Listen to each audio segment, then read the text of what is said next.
So what's good, YouTube? We're back on the second channel, and in this video we're gonna be talking about some of the choices the lottery teams in the 2020 NBA draft need to actually make.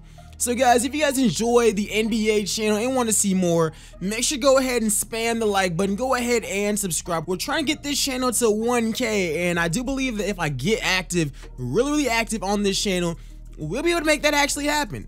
So guys, as you guys know, I've covered so many NBA drafts the last few years, and I did make a mock draft early on after the draft lottery on the 2020 NBA draft. I will be having another one coming out probably this weekend, and I also have a playlist dedicated to literally all of the 2020 NBA draft, talking about prospects and talking about some of the best fits. But in this video, I mean, it has been a while. I really just want to talk about some of the choices these teams need to make, especially for the lottery teams. So obviously, we've seen so many smoke screens the last few weeks, the last few days, the last few hours. I've seen the Timberwolves are going to be drafting James Wiseman. I've seen the Timberwolves are going to all of a sudden take Lamelo Ball. I've seen every executive who saw Anthony Edwards' pro day was massively turned off. I've seen so many stories, and I keep on saying, just because this post has quote-unquote sources, some of these guys, believe me, are their own source. Some of this stuff is just cap, some of it is smoke screens, and some of it is just straight up nonsense. But personally, I think that some teams need to take a risk, some teams need to be conservative, and some teams should just trade out of their draft pick. So first off, let's start off with the Minnesota Timberwolves. Obviously, I am a fan of Minnesota, and we've seen that they low-key don't want this draft pick. They feel like they're gonna mess it up. They feel like they're gonna do something stupid with it. They feel like last year they botched on Jarrett Culver, who I think anybody who actually watched Culver play knew that that was not gonna be the best pick. But right now on most mock drafts, we see them taking Anthony Edwards. Personally, I think that Lamelo Ball is the best player in this draft class by a pretty good margin, actually. And obviously we've seen the stuff about James Wiseman. First off, I think that this team should trade this draft pick, because if those reports are right and they think that they're gonna botch this draft pick, that is actually a fact. Minnesota, other than Cat, has notoriously botched draft picks. So I actually completely agree with that. Minnesota should trade out of this pick immediately. They should trade out of this draft pick to like pick number 4. I heard that Chicago now wants Lamelo as well. Let them have him. They can throw us the 4th pick and maybe another young player on their team, or maybe next year's draft pick lottery protected, kind of like the same thing with the Trae Young Luka thing. Give us some more draft picks protected, another young player in the 4th pick, and hell yeah, go ahead and do it. However, if they were to keep this draft pick, I would say take Lamelo Ball, because even though he is a point guard, I feel like a lot of his attributes can actually transfer a lot better than a lot of these other guys can. I mean, of course, Edwards is a freak athlete, but there's questions about his motor. With Lamelo Ball, at bare minimum, you get a really good playmaker next to D'Lo and Cat, and D'Lo is actually really good off ball. So I think if they played Lamelo at point, D'Lo at shooting guard, yes, their backcourt's defense would be terrible. However, I think that their offense could actually improve a lot more. But if you guys do want a deeper dive in Lamelo Ball, I made a few videos about him last year while he was at Spire, when he was like ranked 25th in the nation, saying that he would be a top 3 draft pick. And I made one a few months ago as well, and I might just make a updated version, because every single time I watch his game, more and more good things show up on the film. But yeah, that's what I think about Minnesota. The first choice, get the hell out of the number 1 pick. The second choice, take Lamelo. With the second overall pick, that is the Golden State Warriors. And with Golden State, I think it's very simple for them as well. They should trade this draft pick and actually get a veteran that can help them. However, if they were to keep this draft pick, I keep on going back and forth. Who do you want? James Wiseman, Onyeka, because they need to take a big man. Even though Lamelo sounds good here, in reality, he wouldn't really ever get a chance to really highlight some of his best attributes here. I think with this draft pick, they trade it. I don't think that they should draft anybody here, and if they were to, I just wouldn't, because it's kind of overdrafting. So if I was going to say, I would trade this draft pick almost immediately. I'm sure that somebody would take it, and you guys can probably slide down to like pick number 5, 6, 7, 8, 9, 10, and get a quality player or more draft picks with that, or just trade this pick and bundle it up for a all-star. Next up, we got Charlotte. Now, Charlotte is another team that I feel like they botched on a lot of their draft picks, and once again, I know I take a lot of shots at Charlotte fans, but even you guys know it's true. So I'm pretty sure on all mock drafts, you guys see Lamelo Ball or James Wiseman here. And I would have to say, if I was the Hornets, if you guys stick with the third pick, whether it's Edwards, Lamelo, or James Wiseman, I would just draft them.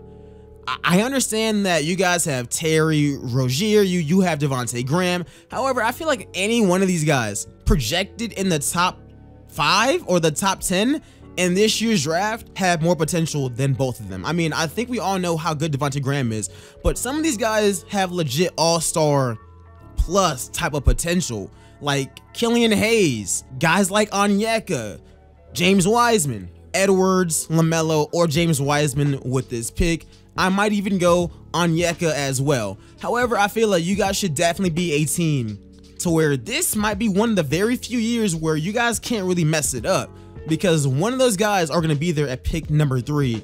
I think all of them have a reasonable chance at becoming pretty decent. At pick number 4, we have the Chicago Bulls, and of course we saw in every single post that they want Lamelo Ball so bad, and I actually understand why. I think Kobe White on their team at best is a really good 6th man. I just don't see him being that transcendent point guard who can lead them anywhere. However, LaMelo's not going to be there at pick number 4. He's more than likely going to be going 1 or 2, whether somebody trades up and takes him, or one of those teams there already does. However, if I was Chicago, I see on some mock drafts that they have them taking Onyeka Okongwu. I wouldn't do that. I would personally mainly key in on Deni Avdija and Killian Hayes. Killian Hayes, to me, of course, Deni Avdija has that boom or bust type of build to where he can be a real big danger if you hit on him. But for me, I'm taking Killian Hayes. Every single time that I watch Killian Hayes, I fall more and more in love with his game. He's so shifty, he's so crafty, and I think on this team, he has the potential to be a all-star level player. He can score, he can defend a little bit, he can play make, and he just looks so smooth on tape. I think at this pick, that's what Chicago should do. At pick number 5, I had Cleveland taking Obi Toppin because it's the most Cleveland thing to actually do. Cleveland should take Deni Avdija, mainly for the reasons that I already stated. He has big boom or bust type potential. He can really hit and become a superstar, and I think at a team like Cleveland that really has nothing else going for. I mean, Kevin Love, once again, I feel sorry for him. He's stuck there. But your best player right now is Drummond, and you guys are really building on this Darius Garland and Colin Sexton is really good though. There's really no hope there. Like, there's no free agents there. You guys are gonna keep on getting in the lottery. Why not take a risk like this? Cleveland is one of those teams where they should take a risk, because if not, who else are you guys really taking with this kind of potential? Next up, we have the Atlanta Hawks, and the Hawks are another team where I feel like they should trade this draft pick. I've always said having too many young players on one team never works, and that's kind of my issue with Chicago a little bit. But I mean, they have a brand new coach, a brand new front office. Some of their guys there might be getting traded, but I feel like for the Atlanta Hawks, they have guys like Trae Young, they have Kevin Huerter, they have Cam Reddish, they have John Collins, they just traded for like Clint Capella. They have all these guys on their team. They also have DeAndre Hunter as well. They can't really draft anybody with this pick with hopes of that guy getting 80 minutes. Like, let's be honest, whoever they draft here isn't going to be playing a lot. Whether you take Onyeka, you're paying Clint Capella like 14 mil a season. You take Tyrese Halliburton, Trae Young. You take Devin Vassell or Patrick Williams or any one of those forwards. Well, those spots are covered by Cam Reddish, Hunter, and Huerter. Like every single spot is kind of taken already. So I think that they should trade out of this draft pick almost immediately and see if they can get any veteran player that is at least close to being a all-star. We'll see what the market is looking like, but that is what they should really be aiming for. Heading in at pick number 7, we have the Detroit Pistons, and I really thought that the Pistons would get a better draft pick, but I mean, looking at Detroit, I feel like they are in a really solid position because they have so many options here. I mean, I think with this draft pick, I think it's simple. If my mock drafts are right, they would have a choice between Onyeka and Tyrese Halliburton. Now with this, I'm taking Onyeka because why not? pairing him up with Christian Wood could actually be really interesting. As far as what they do with Blake Griffin, they got to figure that out, because at this point, I do not think that you pass on somebody like him. However, if they did go the Tyrese Halliburton route either, I would not be mad. I think that that would also be a really good choice as well. At pick number 8, we have the New York Knicks. I mean, it really depends who's there. I would just take best player available here. And I'm talking about guys like Killian Hayes, if he somehow slides, if maybe Obi Toppin slides, if Tyrese Halliburton slides, if one of those guys slides, you guys have got to take him. It's almost as simple as that. Next up, we have the Washington Wizards, and for some reason, every mock draft has them getting a point guard. I think with this pick, they need to take Devin Vassell. He's just like that, man. It's really simple. He's 3-and-D. He's very lengthy. He can defend multiple positions as well. I think he would fit in really good there at that 3 spot. Next up, we got the Phoenix Suns. They should trade this draft pick for a plethora of reasons. I mean, of course, maybe take a point guard here. There's still a chance that somebody like Tyrese Halliburton, Cole Anthony, Kyra Lewis is there.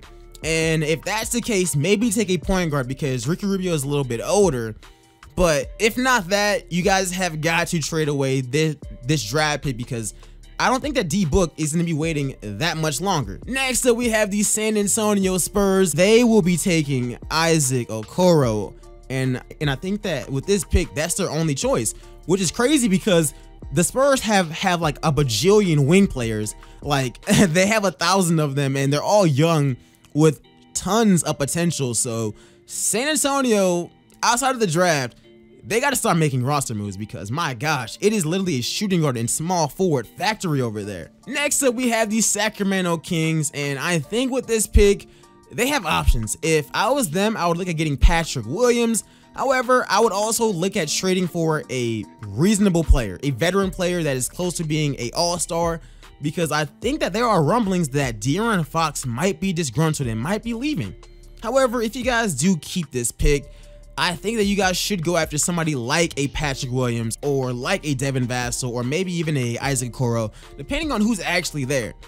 Because you guys really need some defense on your team and somebody with some decent potential. So I think that with this would be a pretty decent move. Next up, we have the New Orleans Pelicans, and I think for this one, they should package this pick with Jrue Holiday and trade it. And lastly, we have the Boston Celtics. In Boston, I have heard that they want to trade up in this draft and get Onyeka. If that is possible, you do it. If that is possible, you simply do it.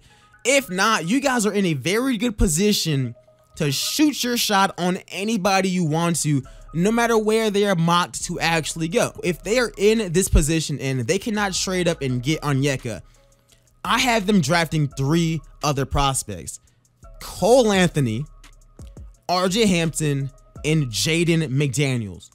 Any one of those 3 guys, at least 2 of them are going to be there. And these guys have loads of potential. They might end up being bust, but at this point, you can really shoot for the stars and hit gold. That is how good it is. Cole Anthony, insane potential, a really good IQ as well. I don't even know why he might even be here, but on all mock drafts, he's sliding. RJ Hampton, I'm telling you, he slid a little bit because of playing in the NBL, but trust me, if he played at Memphis, he would have been a lotto pick easily. Jaden McDaniels has all the tools to also be a really good player. So I feel like Boston is in a really good place to where they trade up, they get a really good player, or they just sit back at 14 and take somebody with the potential to be really good. Regardless, guys, thanks for watching this video. It was really long. And let me know what you guys think in the comment section below. What choices do you guys think these teams should make in the comment section below? Go ahead and give y'all tips in the comment section below. A lot more bangers on the way on this channel. Check out all the other videos here and check out the videos on the main channel. We're going crazy on both. But other than that, guys, make sure to go ahead and follow me on Twitter at LegendaryEA. And I'll see you guys in the next one. I'm out, guys. Peace.